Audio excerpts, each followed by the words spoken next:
Best known for his contribution to the film and book The Secret, as a law of attraction expert and coach, today's guest has been teaching these principles through programs, podcasts, coaching, writing, and virtual reality since 1998.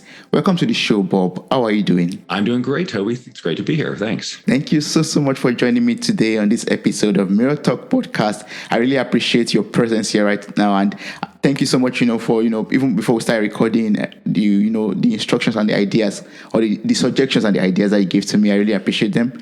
But before we get down to business, can you share with me, your life journey so far, from being a radio producer / talk show host, leading to becoming an executive coach at Boundless Living Incorporated? Yes, unlikely journey for sure. One of the reasons I got into radio in the first place was really because I didn't feel like I was necessarily a people person, and I could just sort of hide and just be creative. And that's all I really wanted to do, was just sort of be a goofball on the radio. And so I did radio, as you said there, for a while. But because I was in a sort of a major market in Atlanta, Georgia, it was going to be a long time before I could do the stuff I wanted to do on the radio the way I wanted to do it, if ever. And so I kind of started to get a little bit, I just didn't want to do it anymore. And it just wasn't fun. So I left radio, and that led me, and that's something that I knew I wanted to do ever since I was like 12 years old. So I was sort of in this crisis of, well, now what? I mean, my whole life, it was supposed to be this. And that's what got me doing this journey of, well, what do I want to be? What do I want to do? And so I kind of dipped my toes in lots of various industries, computers and even network marketing. And I ran a web design company for a short period of time, and, just tried all sorts of things, tried to create an audio production company, and just nothing was working. And because I felt like logically something should have taken by now, that's when I started looking down more sort of metaphysical roads. Like, well, what's the invisible reason this isn't happening for me? Basically, was the question I was sort of asking. And that's what eventually led me to the whole conversation around, how we create our experience of reality, and just the whole concept that we could, and eventually the law of attraction and all that. So in all of that research, and that's another whole story that would take another hour, but the lights came on about this law of attraction thing, and what it was and what it wasn't, and how it was at work in my life. And I got very, very passionate about that, and started, implementing the things I was learning about it, and my life changed. And as it began to change, I started teaching it, because that's just kind of how I operated. That's part of my backstory that, again, we don't have time for, but I knew how to put together a course and put it out there. And so I did that. And I very quickly decided to move from sort of just being the facilitator of this information to, I really wanted to know this. I really wanted to be sort of an expert in this and make a difference in people's lives and help people like me have an aha moment like I had. Right. And so there was a very fundamental thing, and it's really the theme of our whole conversation today, is that I had to decide to be someone that I wasn't at that time. Right. I was very much a different person in terms of what I wanted and how I wanted my career to go and how I wanted to make my contribution and be creative.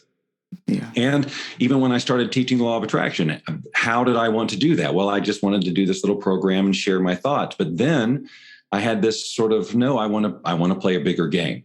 And so I had to define, who is this? And so who I became at that time was a person who, this is in my own mind, I define this for myself, that who I am is a person who can effectively communicate these principles to as many willing, open minds as possible. Meaning, very specifically, I did not want to argue with people about the law of attraction. Is it, isn't it? That's like a waste of time. And that's something I've never done. And now I'm really not doing it, because I've shifted my attention away from teaching the ins and outs of the law of attraction to rewiring our brain. And that's where, a lot of this really effective transformation takes place, and the law of attraction sort of runs in the background. But to just briefly answer your question, it was my own journey that led me to the whole law of attraction conversation and transformation in general, which led to The Secret, my appearance in The Secret, which led to exposure to a lot more people. And it helped me to evolve personally and professionally as to how do I want to make a difference. And that's what's led me here today.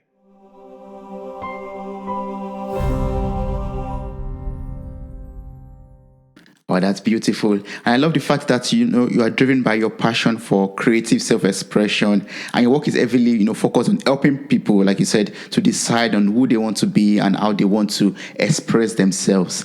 So can you explain this to me? What does, creative self-expression mean? And how do you help people to decide who they want to be and how they express themselves for who they are truly? Okay, well, let me address the first one first. And if I don't get to the second one, just give me a reminder there. So creative self-expression, I think just about anything we want to get out, that's in us is an expression of our creativity.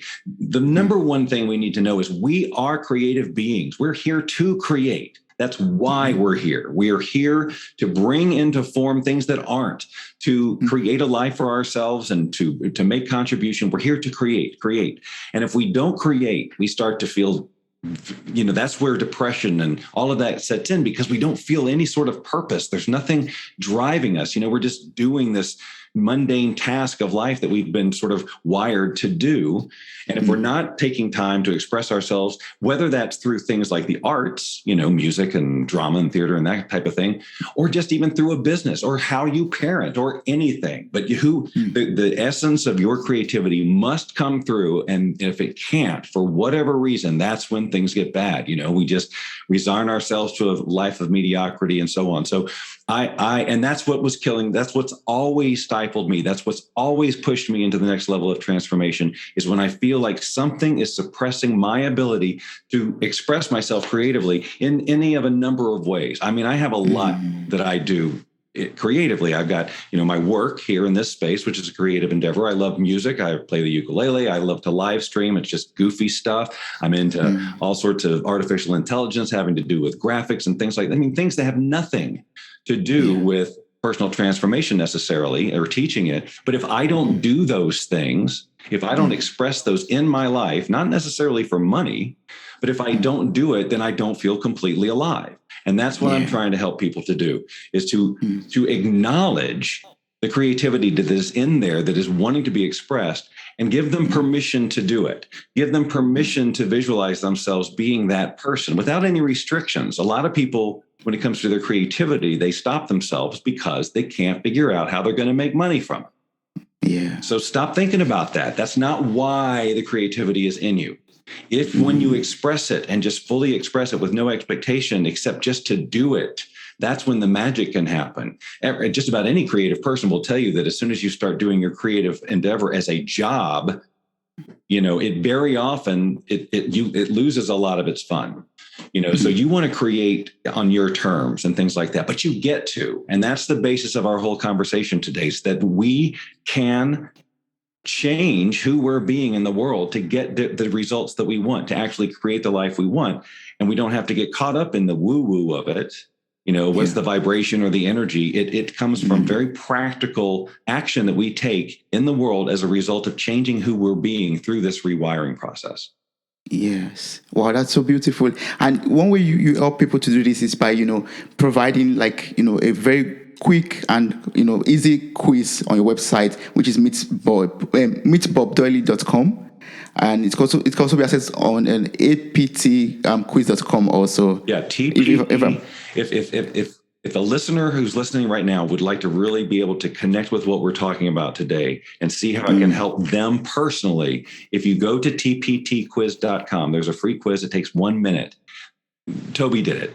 It takes just a little bit of time, and it tells you what personality type you are when it comes to personal transformation. Because the reason that I created the quiz in the first place is because if you're going to change your wiring to become someone else, it helps tremendously to know what your wiring currently is, so that is actually stopping you from doing that, so that you can prevent it. The quiz is there to show you how you approach transformation from a personality point of view, and what part of that personality is likely to be the culprit into why you haven't successfully gotten to where you want to go. Because a lot of people take on transformation and they don't complete the process. And the TPT quiz will show you why. And then as we talk about the different types in our conversation here, people who are listening can know how that applies to them if they just go take the quiz real quick. You took it, right? Yeah. So Yes. So I encourage everyone that's listening right now to just take a minute off, pause this podcast for a minute, and log on to or click,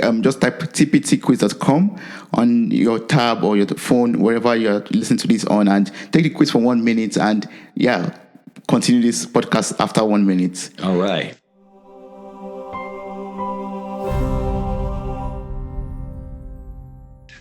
That's awesome. So when I took the quiz, for example, we had that in mutual. I got like my result as being skeptic. What does that mean? And that was my type too. So we bonded on that one. So the skeptic type is a person who's, they want change in their life. They're not like content necessarily with where they are. In fact, they're probably not. They want something bigger for themselves, but because of an experience they might have had or just whatever their wiring is, everything they're presented with is run through this. They're skeptical first. The question a skeptic asks is, why won't this work for me? That's the first question they ask, as opposed to the opposite of, how could this work for me? So a skeptic like myself wanted to believe all this stuff about reality creation, and we can just visualize and, but the skeptic in me, who was raised by a school teacher, and I was very analytical, and, that's just how I thought, was just not going to accept it unless I saw some science, right? That was my skeptical. But that skeptical personality type could have kept me from having any of the experiences at all that I've had. None of the secret, none of the impact, none of it at all, because I could have just kept my arms crossed and said, well, this doesn't make any sense to me. I'm a logical person. What do you mean? Energy, vibration? What are you talking about? Right. Yeah. And that could have stopped me. And that's what happens to a lot of skeptics, is because they don't want to be wrong. They don't want to be proven unintelligent or like someone took advantage of them. And all of that, all the reasoning behind being a skeptic is its own network of wiring that is all based on how you grew up and the situations you had. It's so crazy how intricate it is. But the result of being a skeptic is, again, there's nothing wrong with being skeptical about things because it stops you from doing really ridiculous things. But if you define yourself as a skeptic, then again, your automatic way of being is to find out why something won't work for you. And if you look for that, you will find it. Yeah, that's true. And how can we get over the all those, or let's go of the disadvantages that comes with being skeptical? Well, then it's just about consciously changing the question to, how can this work for me? How could this work for me? Now, here's the thing about rewiring, and it's a theme. It's not easy necessarily, because your whole life you've been wired. So this question, to have a skeptic start asking the question, how could this work for me, is like crazy huge request. Yeah. Right. And the skeptic needs to understand that that's okay. And it's natural. Of course, it's going to feel uncomfortable. It goes against everything you have believed, your truth, the lens through which you see the world. But if you can learn the truth of wiring and how you really are programmed, and how there's not really truth to most of the things that you interpret, it's just your interpretation. And then if you can see that your life could be so much better, so much richer, if you could change the meaning that you make out of things that are generally disempowering and turn them into opportunities and take different action, then maybe you'll do it, with the proper support. But the beginning stages of it are difficult because you're going against your wiring. So you have to have a very strong why as to why you're doing this. The way I say is that it's really got to be non-negotiable, because we don't like things to be difficult as humans. But it's interesting when a thing is non-negotiable, we just do it. For example, learning to walk. How many hundreds of times did we fall learning to walk?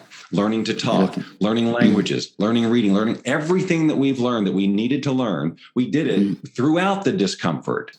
We didn't fail 3 times and make it and then say, oh, I guess the universe doesn't want it for us.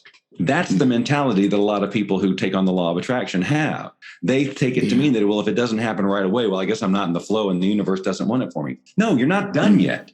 You're just not done yet. You've got a lot more to do. You've got to rewire so that you can be this person consistently, so that the universe or the people in it can respond appropriately to your new way of being, so that you can have a different experience of reality.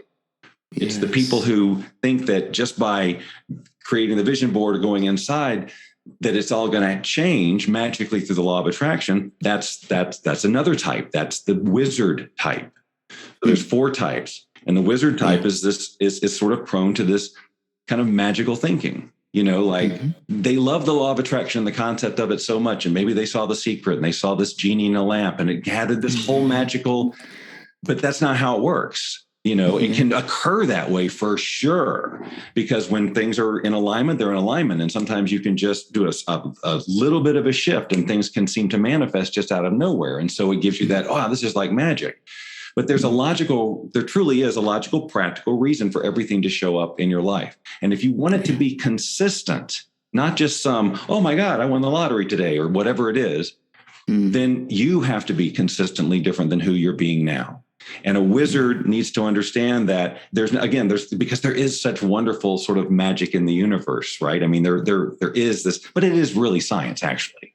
But to us, it seems all magical. So there's nothing wrong with I think, appreciating and getting into and acknowledging sort of that magical quality of the universe, but not at the expense of us taking the necessary action to be the person that will get the results that we want.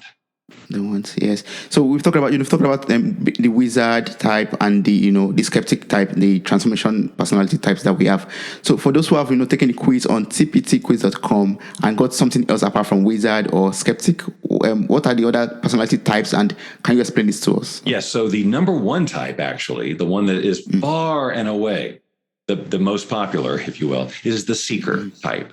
These are the people who, again, they're committed to personal development. In fact, they're so committed that they try everything that comes across their desk, right? Oh, this program looks great. Oh, it's so good. And you're telling their friends, oh, I'm doing this with so-and-so, and it's awesome. And then they see another program that promises maybe quicker results, a different level of results, or they like the guy better, they're more famous or whatever. And so they jump. The problem with all of that is that you don't give your brain a chance to literally rewire in any specific way, because most programs are going to kind of take you back to a starting point. It's fragmented, and your brain, and that's why everything seems chaotic. When we're trying to do a zillion different things, well, we have wiring for all of it.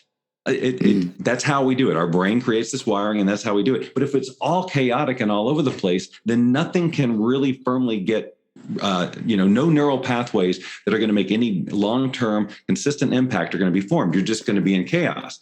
The way that we run on autopilot, which is almost all of us running on autopilot on so many levels, is because we're talking our entire lives of undisputed, just letting it happen. We said yes to everything. So our wiring is just so strong. Now we're talking about consciously overriding it, which is a time-consuming process, but worth it because we change automatically. If someone is listening to this and going, I don't know about this, just think about who you were 5 years ago, 10 years ago, 15 years ago. I guarantee you have fundamentally changed in some ways. And that has happened because new ideas, new thoughts have come in a consistent way and changed the biology of your brain. So now your autopilot, who you be automatically, is different than who you were 5 years ago. So our goal here is to create the version of you that works as on autopilot as you are now, only they get the results that you truly want. That's so awesome. The seeker just needs to commit, right? Like understand that, choose a program, remember why because the programs themselves, a lot of them are really good, but you do have to complete them and you have to commit to this is my new way, right? So the seeker is out there. They just need to choose one and stick. And then the last one, which is also very popular, is the people pleaser. People pleaser, just like the others, they're very into their own personal transformation. They're committed to a new level of excellence. However, the first time mom says something, a friend says something, a coworker says something, or they get a different look or whatever from somebody else, or if it is suggested that they couldn't do it, or who are they to do it, then they will bow to the opinions of others. They will sacrifice their vision, their dream, so that the other people can be more comfortable. Well, I don't want to make my mom feel bad, and I hope this, and nobody wins when that happens. Mom doesn't win. She's not happy. If she was, she wouldn't be telling you how to be happy. You don't get to be happy because you don't get to go do the thing that's calling for you. So you're just going to sacrifice truly your life. So you're living not your life, but some hybrid of your life and your mom's vision for your life. And this, of course, mom is hypothetical. It could be anybody, any situation where the opinions of others stop you from moving on. you just have to remember that everything in life is the cyclical flow, and people come in and out of our lives. And we've learned, again, what we've learned about relationships is also, if there's no truth to it, except that we've learned it and it's wired in us. And so we have values that other countries and other civilizations and other cultures don't have. But we seem to have a culture that if like a relationship ends, it's a bad thing. Somebody was a jerk to make it happen. But sometimes it's just the natural evolution of things. We are surrounded by the people in our lives appropriately based on who we're being right now and the results that we're getting in our lives. Yeah. If we're going to change who we are, if we're going to up level, then the people around us are automatically either going to up level with us or resist us. But we will attract other people who will now support us in our up-leveled version. They will become our new circle. They will become our friends. The only difference is they're not insisting that you stay stuck with them. They're lifting you up as well. So community, support, coaching, if you will, all of it is super important in this rewiring process because everything is trying to stop you from doing it intentionally. Yeah, I believe the quiz result for myself was very accurate because I'm skeptical and I really want to know the science behind, brain rewiring. Like, how does that work? What's the science behind it? Can you explain this to me? It's a perfectly logical question. And here's what I am saying in terms of the answer. I don't want people to get the information about like all the science and the chemistry. It's so out there. It's everywhere. What all I need people to know for me to be able to help them is that your brain can change. And if you get hung up on how the chemistry, now you're just doing what the law of attraction people are doing with like, well, how's my vision board? How many times should I do this? None of it important. Who do you want to be? That's it. So all we got to do is show you your brain can change in a conversation. Like, did you learn anything in the past 5 years? Yes. Then see, your brain changed. Now let's learn to be the new you. Because there's no difference. It's the same thing. When you want to learn a subject, you immerse yourself in it. You do repetitive. You get it in your brain until it's wired. Same thing with changing who you are. We were born with these amazing brains that will change, and we have the power to visualize. We have imagination. We have a sense of passion. We have a whole range of amazing emotions. We're here to create an amazing reality for ourselves if we will just allow ourselves to do it. But since we aren't born with people telling us this, we are truly programmed by the thoughts, the opinions, the beliefs, and all of that of the people who are taking care of us, who are our environment. We're just saying yes to everything because we don't know, we can discern. Right. So that's when we wake up to, oh my God, it's a program. Because when you think about it, this question of free will, do we really have it until we wake up? Because so much of the decisions we make are on autopilot. We're just making meaning in the moment. We're not thinking about where the meaning came from. Is there any real truth to it? We just go, all my life I've thought this is the truth of that. I'm making, but we have the choice to create new meaning in any moment and create a whole new world of possibilities for ourselves in terms of outcomes. Yes. So can you tell me how to do this? How can you walk me through the steps of transformation through brain rewiring? Okay. So the first thing you want to do is know where you're going, right? Who do I want to be? And if you're not really clear on that, one of the ways you can start to chip away at that is to identify where in your life you're feeling disempowered now. So the very first skill I teach everybody I work with is just becoming aware, catching yourself when you're on autopilot. Anytime your mood shifts into a kind of place, disempowered, you're dreading something, you feel worry, you fear, that is an interpretation. That is a signal that you are making meaning out of this conversation. And what I teach people to do is to stop in that moment and sort of move into an observation mode and just look at what's happening and see the wiring, see that you are in fact in autopilot. And the mantra is, this is not the truth. This is my wiring.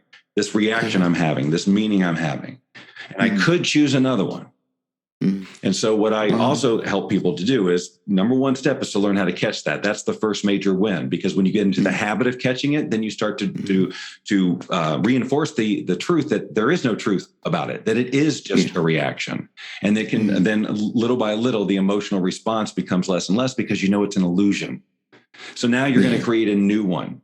And so what we do is we have people every day go through a process of once they get an idea of who they need to be let me put it, we did kind of skip a step. So we're identifying who we don't want so we can chip away and see who do we want to be. We can look out in the world and who inspires us. What is it about what they do that inspires us?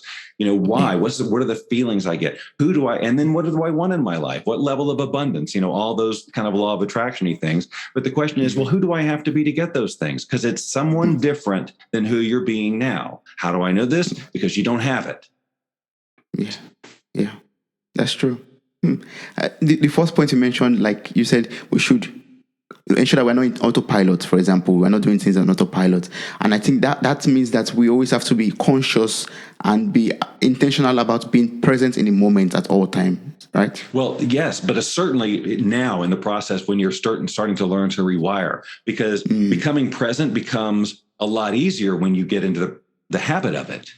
It's like the more you do this, and I've been this rewiring conversation in my life, personally and professionally, is only a couple of years old or so. So I have only been this intentional about rewiring rather than taking more law of attraction approaches for a couple of years. But the changes and the shifts of my automatic way of being and processing information are profound. But it happened over time.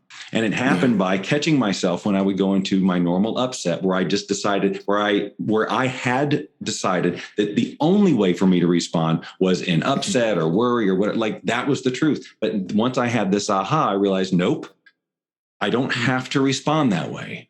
In fact, there's lots of other ways I could respond. Let's imagine some now. So what I have everybody do at the beginning of the day is they look at their day ahead and they think if there's anything that they know about that's coming up where they might be triggered into autopilot mode. Maybe they're going to go see a relative, or maybe they've got an interview, or maybe something where they know that they tend to become a person where later they go, oh, I would have liked to have handled that differently. Well, this is your opportunity to visualize, how do you want to handle it? Who do you want to be in this thing that hasn't happened yet? And run that scenario. And here's the magic of what happens when you do that over and over. Again, this is the miracle of our brain. Even just by imagining a scenario and getting into the feeling of it and so on, we're having the impact on our brain. It doesn't know we're not really doing it. So if we want to accelerate this rewiring process, instead of like waiting for every opportunity out in the world to be that new way, we get to rehearse it. We get to run it whenever we got free time, but certainly in the morning before you start your day. And then I have people do it at the end of the day. So they go back over their day and they go, okay, well, that was a point where I could have done it a little differently. How would you have liked to have done it differently? Let's run it. And let's get that feeling of like empowerment, because your brain loves that. And then you've rehearsed it. So the next time it happens, you've at least seen in your mind's eye different ways to do it and possible outcomes that are more empowering. And this is how it happened. This is how you intentionally rewire, instead of just like let life sort of coast you through inevitable changes based on more autopilot behavior. So that's why this feels so different. And it feels sometimes like, burdensome at first, because we're asking for a dramatic change in our brain to occur.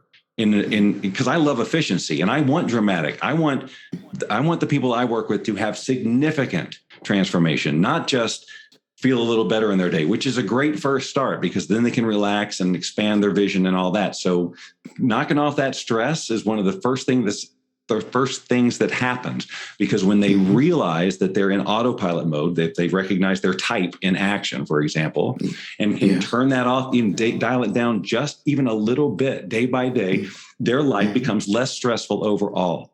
And that helps in a million different ways. It's better for your health and better for the way that your brain works and how you process information.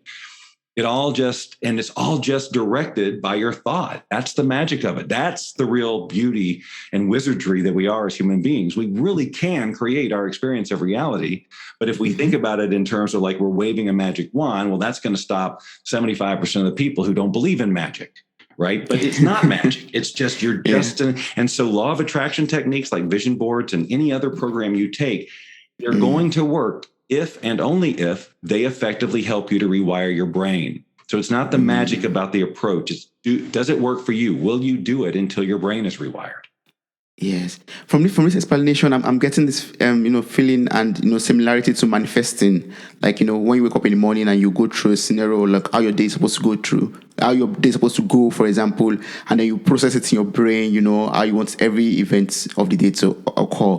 That sounds like manifesting. So what does rewiring have to do with manifesting, actually? Your manifestations are the result of some sort of energy in motion.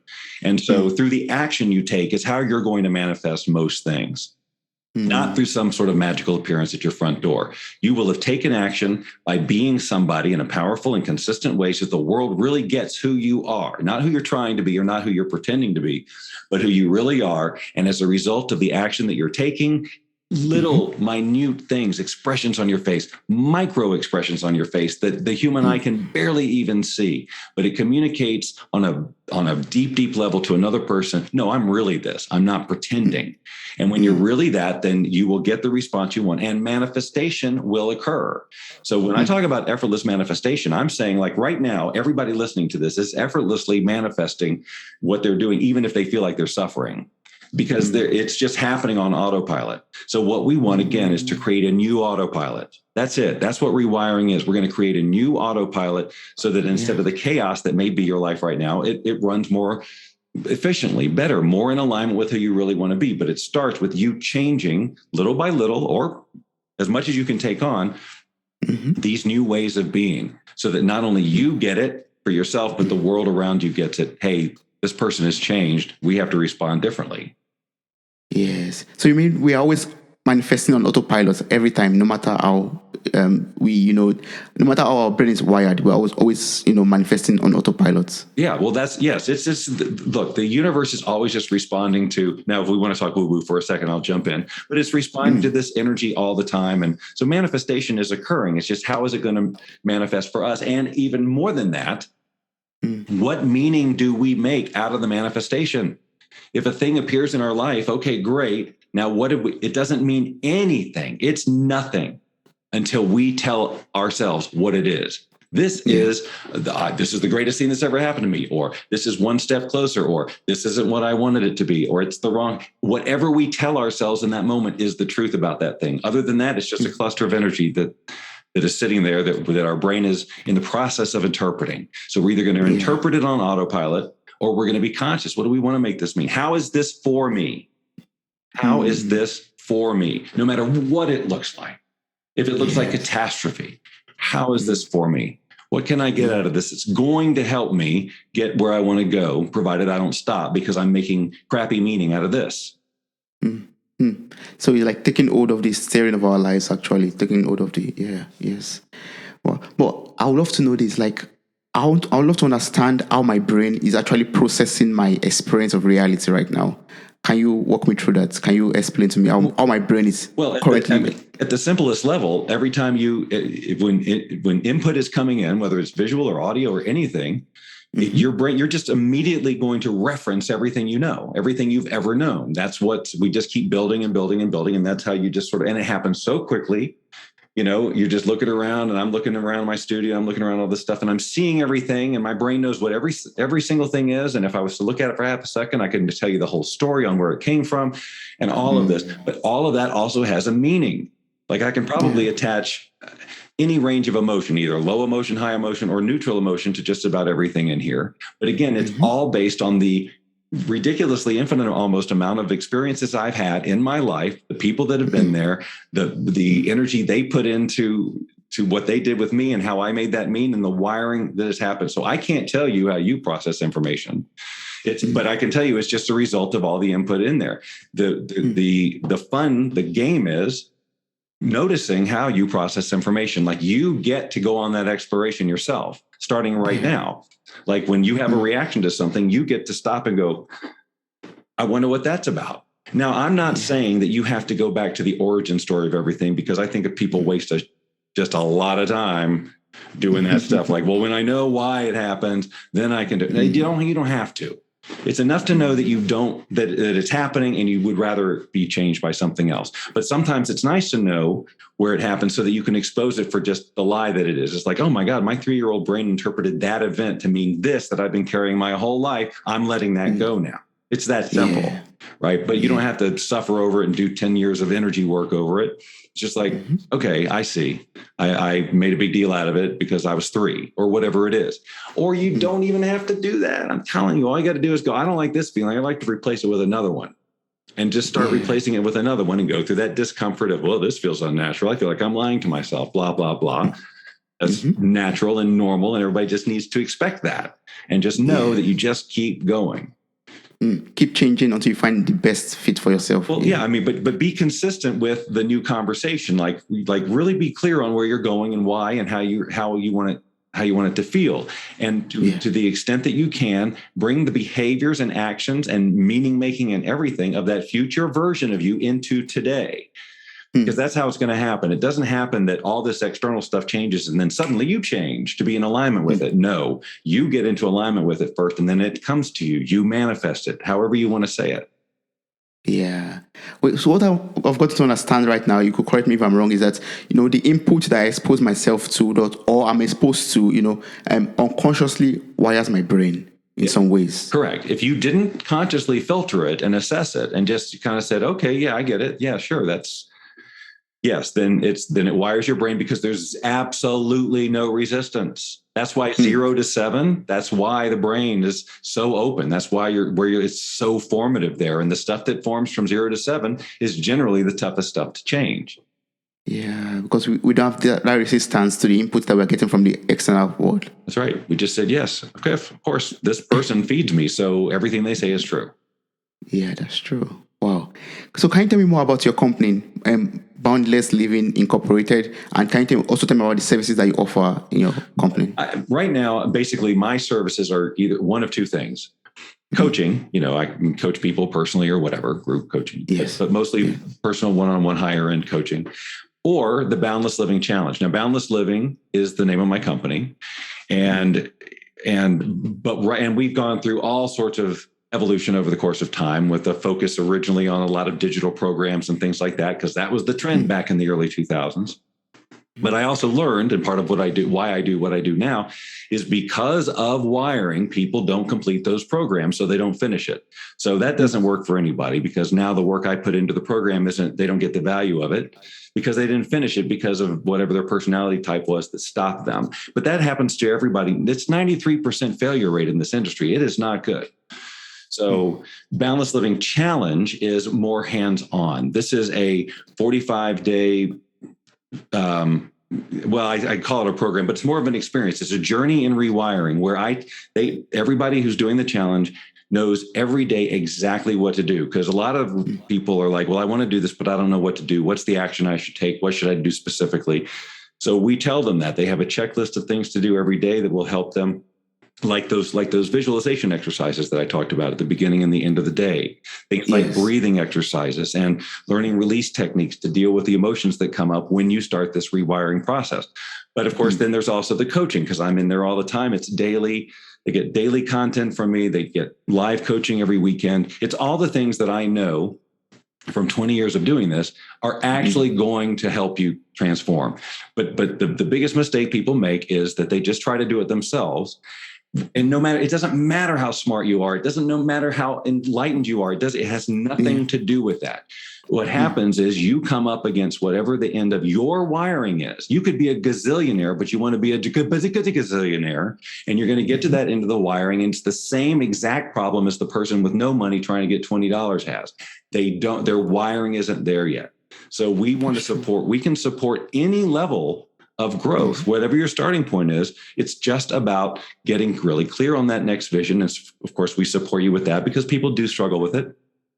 Like, well, who do I want to be and why? And like chipping away at that, because that sometimes our wiring is that we don't know what we want to be. We've been telling the story so long about how we don't know what we want to do with our life, that's our wiring. And now we have to change that freaking lie we told ourselves that I don't know what to do. So, if there's one other thing I'd really like people to do who are listening to this, is to invite them to be very aware of their self-talk. Whether it's out loud or not, because even if they can rationalize, oh, well, I didn't mean it. What I meant was this. It's in there. And if you're talking negatively about yourself, if you're saying disempowering things about yourself, if you're just stacking thing after thing on top of yourself, it's no wonder you're not where you want to be. You have to be willing to let go. The other thing is letting go of stories. You have to be willing to let go of the story you've told for decades about the truth of your hardships and why you can't have and why they did. You have to say goodbye to all of that, because the successful version of you isn't telling that story unless it's in way like early in my life, I was this, but there's no emotion to it and it's not their truth anymore. So people cling to their stories to justify where they are, but it keeps them where they are. So that's another thing. So watch your self-talk and watch your stories. Those are my two bonus giveaways from our conversation, because both those things will help dramatically in realizing how on autopilot you are and that you can make different choices.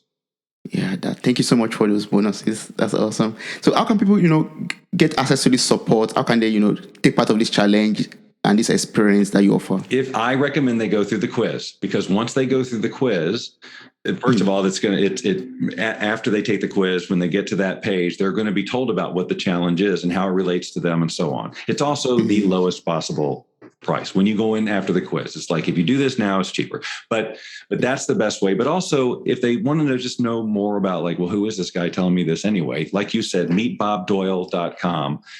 Yes. You can also get to the quiz from there. But that, if you want to know more about my history and the things I've done in this space and others, then, go there if that would make you feel more comfortable. But again, the quiz is really the way to, kind of assess where you are, get to know how I talk about things, and get a comfort level about whether something like the challenge would work. But one way or the other, if you're going to transform, you have to get into to an environment where every aspect of what makes you rewire is supported.